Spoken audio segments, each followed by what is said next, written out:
သမီးလားဒီမှာလာထိုင်သမီးကအခုပြန်လို့တင်ဖို့လာတာလား ဟုတ်ကဲ့ဆမစင်မ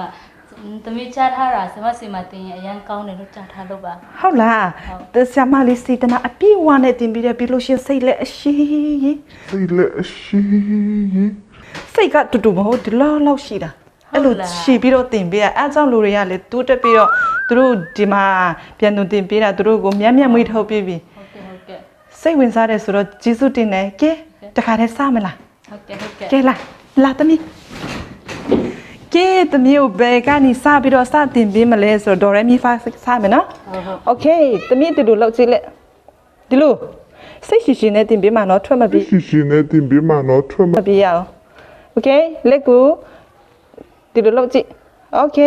middle C ဆိုတာပြောပြမယ်နော်ဒီအမဲနှလုံးရှိတဲ့နေရာကိုဒီက C လို့ခေါ်တယ်ဒါဘယ်လိုခေါ်လဲ C ဒါ C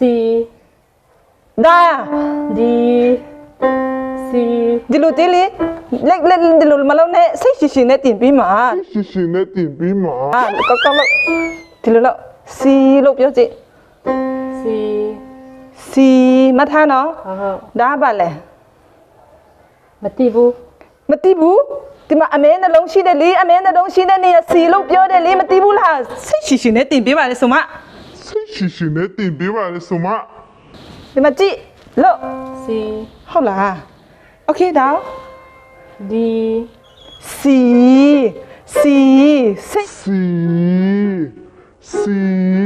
စိတ်ရှိနဲ့တင်ပြီးတယ်စိတ်ရှိနဲ့ okay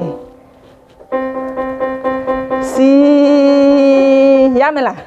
ဟုတ်သမီးသွားရမယ်နော်